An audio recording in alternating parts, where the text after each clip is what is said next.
My name is Miranda Hayes, and for 15 years, I lived as a ghost in my own life. I watched my husband David build his empire on the foundation of my silence, my sacrifices, and my forgotten dreams.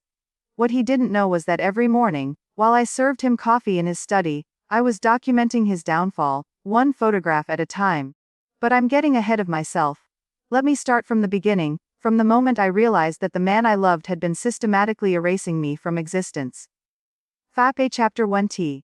The Perfect Wife. The morning it all fell apart started like every other morning for the past decade and a half. I woke up at 5:30 a.m., before David's alarm, and padded silently to the kitchen in my slippers. The marble floors were cold against my feet. A reminder of the house David had built with success, though he never credited me for any part in it. I prepared his coffee exactly how he liked it: dark roast, 2 sugars, a splash of heavy cream. The ritual was so ingrained in my muscle memory that I could do it blindfolded. While the coffee brewed, I laid out his clothes for the day: the navy suit that made him look distinguished in court, the silver tie that matched his eyes, the shoes I'd polished the night before. David Hayes was the most successful criminal defense attorney in the city. At 45, he was handsome in that silver fox way that made other women look at me with envy. What they didn't see was the way he looked through me, like I was furniture that happened to speak. I carried his coffee to the study, where he was already seated at his massive mahogany desk, reviewing case files. This was his sanctuary, filled with leather-bound law books, framed degrees, and photographs from charity galas where he posed with judges and politicians. There was not a single photo of me in this room. "Your coffee, darling," I said, setting the mug down carefully on the leather desk pad. He didn't look up from his papers. "The mayor's wife called yesterday. The charity auction is next month. Make sure you pick something appropriate to wear. Nothing too flashy, you know how you can be." I knew exactly how I could be. I could be invisible. Which was exactly how he preferred it. As he sipped his coffee, I performed my secret ritual. I pulled out my phone, and under the pretense of checking the weather or my schedule, I took a photograph of his desk. It looked innocent enough, just the morning light streaming across his papers, his coffee mug, maybe catching part of a document. David never paid attention to me anyway. What he didn't know was that I had been taking these photos for 8 years. Ever since I'd accidentally captured something I wasn't supposed to see. Something that had made me realize that my husband wasn't just a defense attorney, he was something much darker. "I'll be home late tonight," David said, still not looking at me. "The Peterson case is heating up." I nodded, though he wasn't watching for my response. The Peterson case, a money laundering scheme that had made headlines for months. David was defending the main suspect, a businessman who'd been caught funneling drug money through legitimate businesses. It should have been an impossible case to win, but David had a talent for making impossible things happen. "Will you be having dinner?" I asked, already knowing the answer. "I'll grab something at the office." The office. Or maybe with whoever his current distraction was. I'd stopped asking questions about his late nights years ago. It was easier to pretend I didn't notice the lipstick on his collar, the unfamiliar perfume, the way he'd started keeping his phone face down. After he left that morning, I sat in the kitchen with my own cup of coffee, staring at the latest photo I'd taken. In the corner of the frame, barely visible, was a document that made my blood run cold. It was a bank statement showing wire transfers to offshore accounts that corresponded to dates I'd memorized from previous photos. I had been married to a criminal for 15 years, and I had the evidence to prove it. But David didn't know that. To him I was just Miranda, the law school dropout who'd given up her dreams to support his career. I was the woman who organized his social calendar, hosted his dinner parties, and smiled politely when his colleagues made jokes about keeping the little woman happy. What none of them knew was that I hadn't dropped out of law school by choice. I had been 2 months away from graduation, top of my class, when David had convinced me that we didn't need 2 lawyers in the family. "One of us should focus on the home," he'd said. "Build a foundation for our future." That foundation had become my prison. Pay Chapter 2. The cracks begin to show. The first real crack in our perfect facade appeared at the Whitmore Charity Gala, 3 weeks after that morning in his study. David had been networking, as he always did at these events, working the room with his practiced charm. I stood beside him in a black dress he'd approved of, conservative, expensive, forgettable. David. You must introduce me to your lovely wife, said Judge Harrison, a man David had been cultivating for months. David's smile tightened almost imperceptibly. Of course, this is Miranda. She keeps the home fires burning while I fight the good fight. Judge Harrison turned to me with genuine interest. And what did you do before marriage? Miranda. Before I could answer, David jumped in. Miranda's always been focused on supporting the family. She has a natural talent for domestic affairs. The dismissal in his voice was subtle but unmistakable. I had been reduced to a housewife, my intelligence, my education, my sacrifices compressed into domestic affairs. Actually, I said quietly, surprising myself with my boldness, I studied law at Georgetown. That was a long time ago. David interrupted, his hand finding my elbow in what looked like affection but felt like a warning. Miranda decided that one lawyer in the family was enough. Judge Harrison looked between us, clearly sensing the tension. Well, I'm sure your legal background helps you understand David's work. Sometimes. I said, meeting David's eyes with a steady gaze. I understand more than most people realize. That night, in the car ride home, David was silent until we pulled into our driveway. What was that about? He asked, his voice sharp. What about? The law school thing. You know how it looks when you bring up your incomplete education. It makes people uncomfortable. Incomplete education. As if I had failed, rather than been manipulated into giving up everything for him. I was simply answering his question, I said. In the future, let me handle conversations about your background. I know how to present things appropriately. I nodded, but something had shifted inside me. For the first time in years, I had spoken about who I used to be, who I could have been. And David's reaction told me everything I needed to know about how he saw me not as a partner, but as a liability to be managed.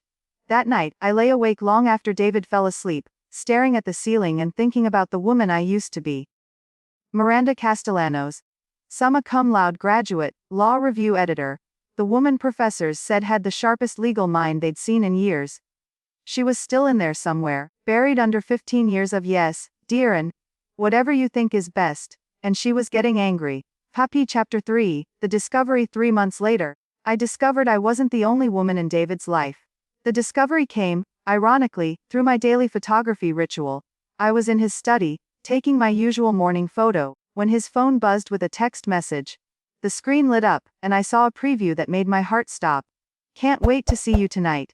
Same hotel. I stared at the phone, my hands trembling slightly. David was in the shower, his morning routine as predictable as clockwork. I had maybe 10 minutes before he came downstairs.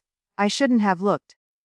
I should have pretended I hadn't seen anything, gone back to my kitchen, continued playing the perfect wife. But something in me, maybe that buried law student, maybe just a woman who'd had enough, made me pick up his phone. The passcode was easy, our anniversary. Even his infidelity couldn't make him creative. The messages painted a clear picture. Sofia Martinez, a paralegal from his firm. 26 years old, ambitious, and apparently very impressed by successful older men. The conversations went back 6 months, full of stolen moments, hotel room numbers, and promises about when the time is right. But it wasn't the affair that destroyed me. I had suspected affairs before.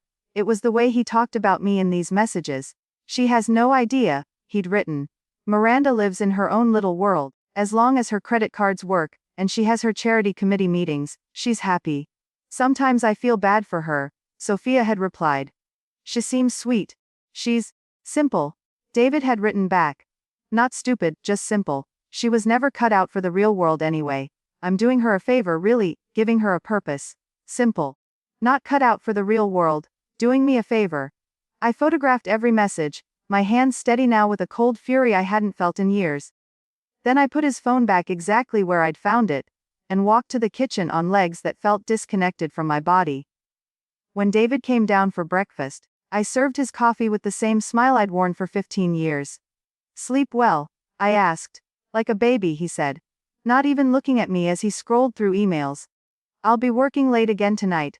Big case developments, of course, I said. I'll keep dinner warm, but that night, I didn't keep dinner warm. Instead, I sat in his study. going through 8 years of photographs on my phone.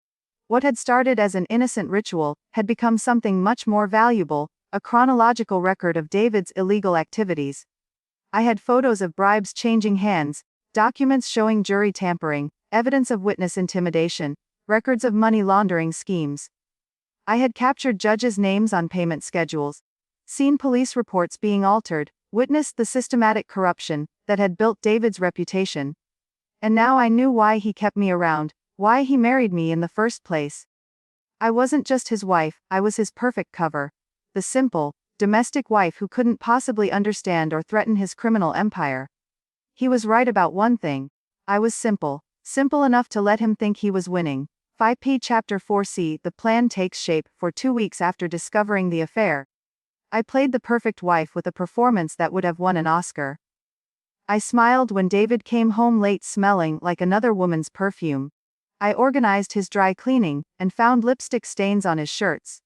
I listened to him take phone calls from Sophia, hearing him lie with the same smooth charm he used in court. But every morning, I continued my photography ritual. And every afternoon, while David was at work, I began to organize what I'd collected. 8 years of evidence. Hundreds of photographs. A pattern so clear that even a first-year law student could build a federal case from it. David Hayes wasn't just a criminal defense attorney, he was the cornerstone of a criminal enterprise that reached into every level of the justice system. I printed everything, organized it chronologically, cross-referenced it with news reports and court cases. The woman who'd once been top of her law class still remembered how to build an airtight case. But I wasn't going to turn this evidence over to the FBI, not yet. Instead, I was going to let David destroy himself. The opportunity came sooner than I expected. David announced over breakfast that he was taking a week-long business trip to Miami. Big networking conference, he said, not meeting my eyes. Criminal defense attorneys from across the country. Could be huge for my career. I knew exactly what kind of networking he'd be doing, and with whom. That sounds wonderful, I said. I'll miss you terribly. He actually looked relieved. You could visit your sister while I'm gone. I know you don't get to see family often enough. Family. The sister I barely spoke to anymore because David had gradually isolated me from everyone who'd known me before I became his wife. Maybe I will, I said. The night before he left. David was more affectionate than he'd been in months. He brought me flowers, took me to dinner at an expensive restaurant, even held my hand across the table. I know I've been distracted lately, he said, looking into my eyes with what I used to think was sincerity. The Peterson case has been consuming everything. But after this trip, things will be different. Different how? I asked. Better. For both of us. I smiled and squeezed his hand, playing the grateful wife perfectly. But I knew what different meant. He was planning to leave me for Sophia. This trip was his last hurrah before asking for a divorce. What he didn't know was that I was planning for things to be different too. Fafe Chapter Feet. The trap is set. The morning David left for Miami, I did something I hadn't done in 15 years. I called in sick to my volunteer position at the Children's Hospital and dedicated the entire day to myself. But this wasn't self-care in the usual sense. This was preparation for war. I started by visiting my old law school friend, Jennifer Chen, who now worked as a federal prosecutor. We'd lost touch years ago, another casualty of David's systematic isolation, but she agreed to meet me for coffee. Miranda, she exclaimed when she saw me. It's been ages. How are you? How's David? That's actually what I wanted to talk to you about, I said, sliding a manila envelope across the table. Jennifer's expression changed as she flipped through the contents. Her prosecutor's training kicked in immediately as she studied the photographs, the timeline I'd created, the careful documentation of years of criminal activity. Where did you get all this? She asked, her voice low. My husband leaves papers on his desk. I have good eyes and a decent phone camera. Miranda, do you understand what you're showing me? This is a Raicho case. Multiple federal crimes. Conspiracy, money laundering, obstruction of justice, bribery of federal officials.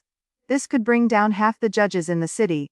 I know exactly what it is, I said, meeting her eyes steadily. I graduated second in our class, remember? Jennifer stared at me for a long moment. What do you want me to do with this? Nothing. Yet. What do you mean? Nothing. I pulled out my phone and showed her some of the text messages I'd photographed.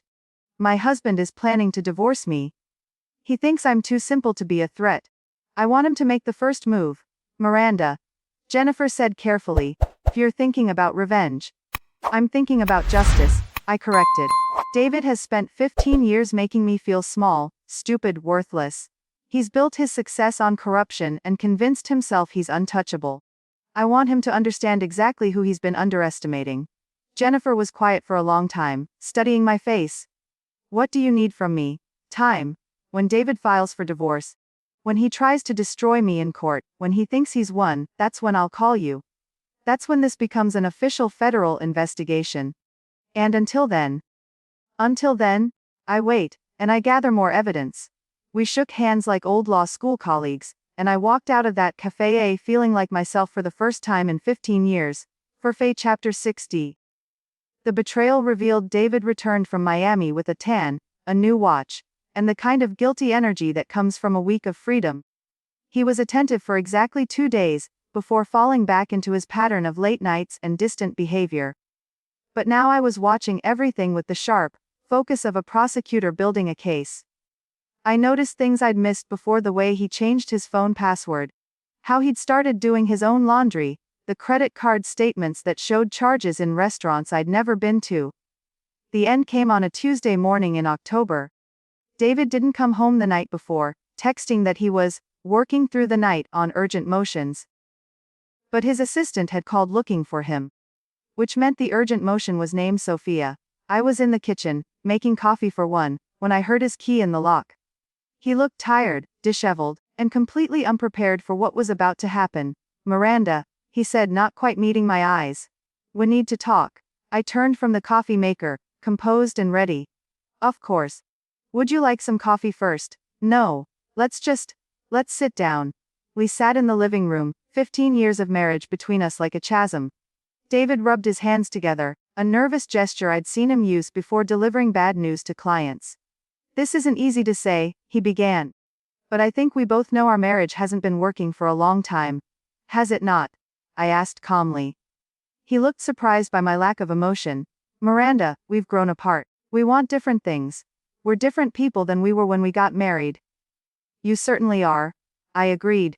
I think it would be best for both of us if we got divorced. There it was, the words I'd been waiting for. I see, I said. And you've come to this decision on your own. David had the grace to look uncomfortable. It's not about anyone else. It's about us. About what's best. What's best? I repeated. And what do you think would be best for me in this divorce? I want to be fair, he said, his lawyer instincts kicking in. The house is in my name, of course, and most of the assets are tied to my practice. But I'll make sure you're taken care of. A reasonable settlement.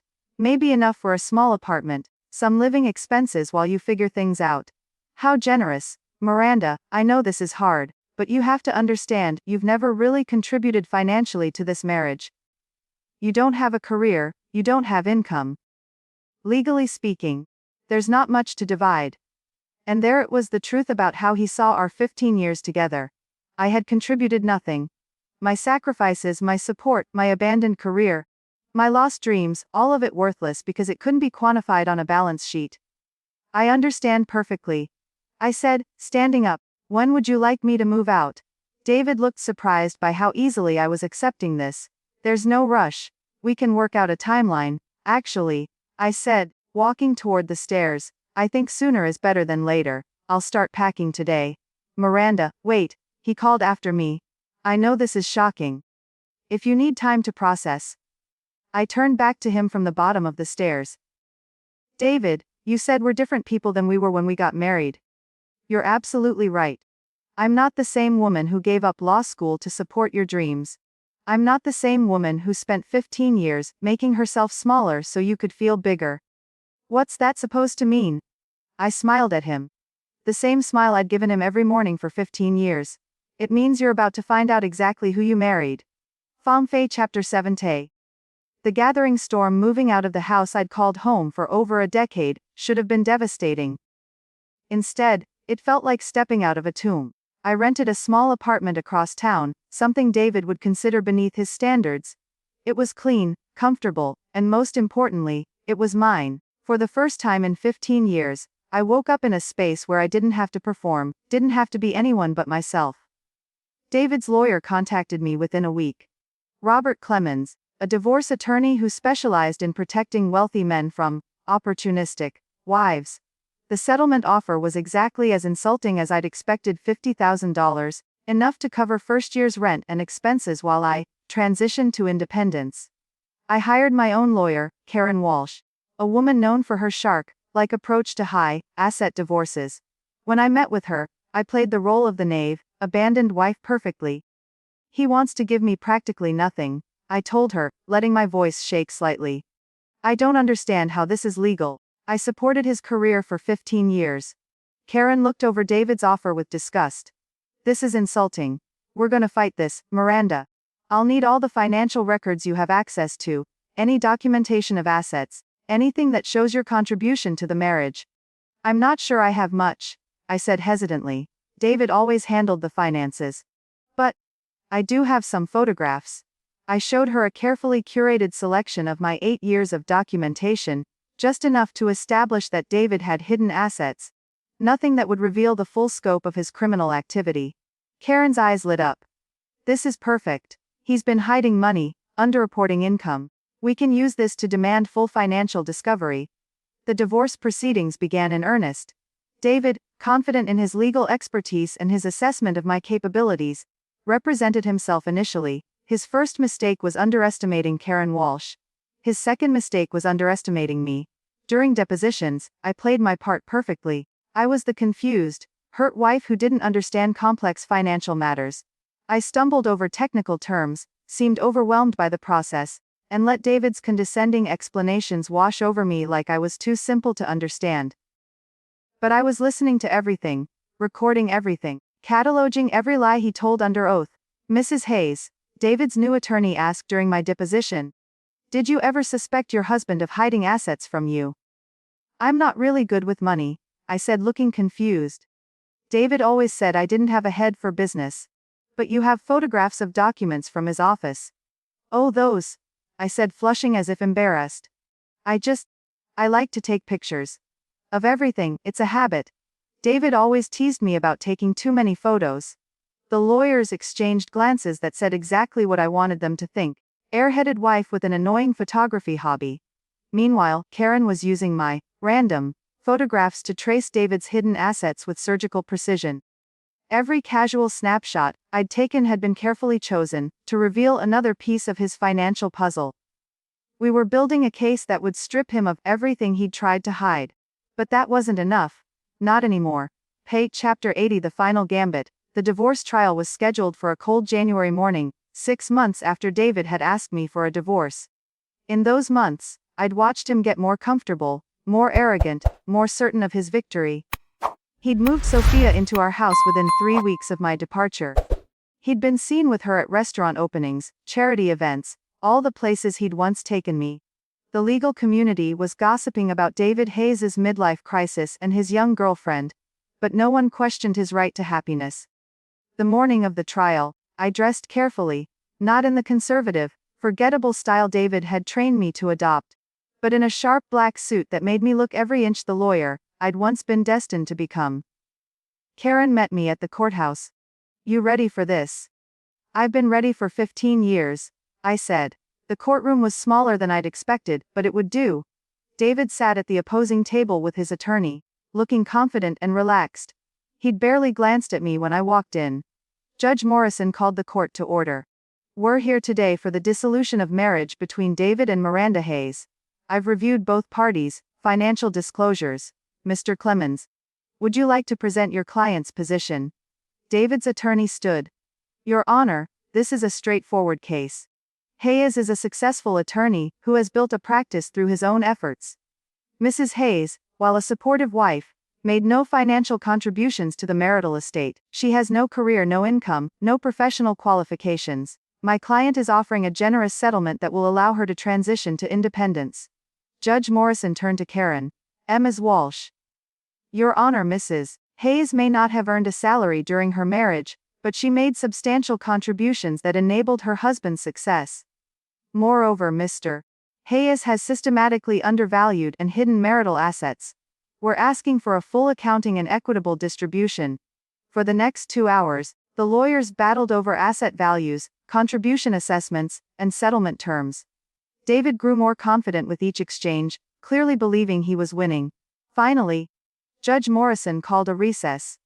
I'll review the evidence and render my decision after lunch. During the break, David approached me in the hallway. It was the first time we'd spoken directly since I'd moved out. Miranda, he said, his voice almost gentle. This doesn't have to be harder than it needs to be. Accept the settlement. Move on with your life. Move on to what? I asked. I don't know. Find someone who appreciates you for who you are. You're not a complicated woman. You don't need much to be happy. I looked at him for a long moment, memorizing his face. You're right about one thing, David. I'm not complicated. I'm actually quite simple. He smiled, taking this as agreement. I'm glad you understand. I understand perfectly, I said, pulling out my phone. I understand that you think I'm too simple to be dangerous. His smile faltered slightly. What's that supposed to mean? I showed him the phone screen. Jennifer Chen's contact information. It means, I said quietly, that while you were building your divorce case, I was building a federal case. The color drained from David's face. What are you talking about? 8 years of photographs, David. Every morning, every coffee, every casual snapshot of your desk. I have documented evidence of bribery, money laundering, witness tampering, and judicial corruption. I have your communications with judges, your payment schedules to court officials, your instructions to clients on how to hide criminal proceeds. David grabbed my arm. You're bluffing. I pulled up one of the photographs on my phone, a clear image of a document, showing a wire transfer to Judge Harrison's offshore account, dated 3 days before the Peterson case verdict. Am I? He stared at the screen, his lawyer's mind immediately grasping the implications. Miranda, you don't understand what you're dealing with. These people, if I expose this, you go to prison. Along with half the judges you've been bribing. What do you want? I want you to remember this moment, I said, putting my phone away. I want you to remember that the simple, stupid wife you threw away was the only person who could have saved you. David's face went white. You can't do this. I'm your husband.